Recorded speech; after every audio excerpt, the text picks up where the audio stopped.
Students, आज हम बेटा डिस्कस करेंगे आपकी MD CAT first year chemistry का पहला ही टॉपिक एटॉमिक मास। उसका एक बहुत इंपॉर्टेंट न्यूमेरिकल सॉल्व करने की कोशिश करेंगे। ये न्यूमेरिकल आप तकरीबन 2 या 3 साल पहले बेटा आपके पेपर में आया भी हुआ है। अगर हम इसको नॉर्मल सॉल्व करने की कोशिश करें तो ये न्यूमेरिकल कम से कम 10 मिनट आपके खा जाएगा, लेकिन हम इसको एक सादा ट्रिक से ऐसे सॉल्व करेंगे आप इसको मैक्सिमम 10 सेकंड में सॉल्व कर सकते हैं इस न्यूमेरिकल को।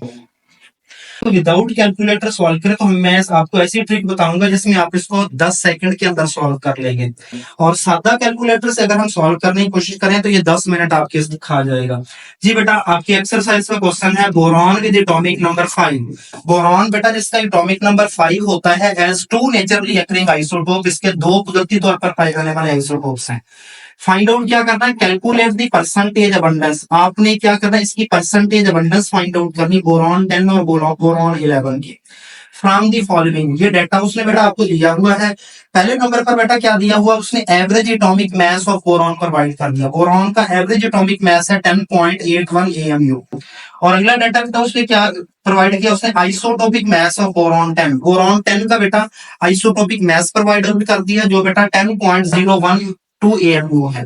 और इसके बाद सेकेंड आइसोटोप का मास प्रोवाइड किया आइसोटोपिक मास ऑफ बोरॉन 11 जो कि 11.00 AMU है।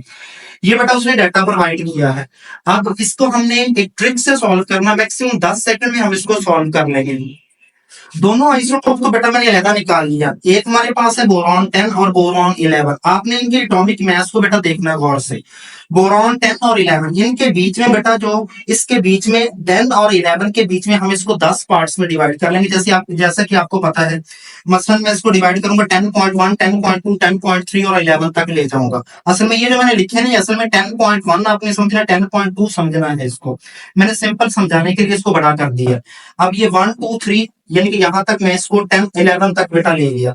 यहां से बोरॉन 10 से शुरू हुआ और यहां बोरॉन 11 पे बेटा आकर खत्म हो गया। अब इन डिजिट्स को बेटा आपने गौर से स्टडी करना है। यदि हमें परसेंटेज बताएंगे, उसने परसेंटेज अबंडेंस बेटा पूछी हुई है। परसेंटेज अबंडेंस दोनों आइसोटोप्स की, इन्हीं नंबर से हमें परसेंटेज बतानी है। कैसे बेटा बताएंगे, हमें पता है टोटल परसेंटेज होती है 100%, और ये टोटल नंबर बेटा बन रहे हैं 10 से लेकर 11 तक 10 नंबर बन रहे हैं। इस परसेंटेज को बेटा मैं 10 से डिवाइड करूं तो 10 आंसर आएगा। इसका मतलब ये एक नंबर 10% अबंडेंस को शो करने वाला है। ये एक नंबर जो है 1, ये किसको शो करने वाला है, 10% अबंडेंस को शो करने वाला है। अब इसको स्टडी, इसको एक लम्हे के लिए, थोड़ी देर के लिए हम इसको रोक देते हैं। एक और एग्जांपल हम समझते हैं। ये बेटा आपकी एग्जांपल नंबर 1 है। मसलन नियोन 20 हमारी नेचर में 90.92% पाई जाती है। नियोन 21 बेटा हमारी नेचर में 0.25% और नियोन 22 8.82% पाई जाती है। एग्जाम्पल नंबर 1 को हमने बेटा सॉल्व किया तो इसका आंसर आता है, एवरेज एटॉमिक मास आता है 20.18 AMU। आपने इससे समझना क्या है बेटा, ये जरा गौर से समझना आपने।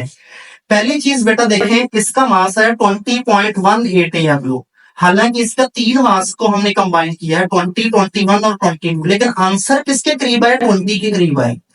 एवरेज एटॉमिक मास का जो आंसर है 20 के करीब है। इसका ये हमें बता रहा है कि हमेशा मास उस आइसोटोप के करीब आएगा जिसकी अबंडेंस ज्यादा होगी। ये चीज आपने समझ लेनी है कि जिसका मास, जिसकी अबंडेंस ज्यादा होगी, आपका एवरेज एटॉमिक मास उसी के करीब करीब ही रहेगा। अब यही चीज दिमाग में आपने बिठानी है कि जिसकी अबंडेंस ज्यादा होगी आंसर उसके करीब करीब होगा। अब यहां पर आप रहिएगा, यहां पर बेटा आपने देखना है हमारा उसने बेटा 3 चीजें हमें प्रोवाइड की थी। 2 आइसोटोप के मास प्रोवाइड आउट किए थे जो मैंने यहां पर भी लिख लिए।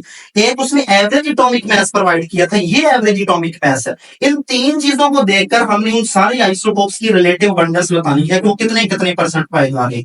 बोरॉन 10 कितने परसेंट नेचर में पाए जा रहे और 11 कितने परसेंट पाए जा रहे। अब इस आंसर को जरा देखिएगा, average atomic mass of boron, boron का एवरेज एटॉमिक मास अभी मैंने आपको बेटा बताया है।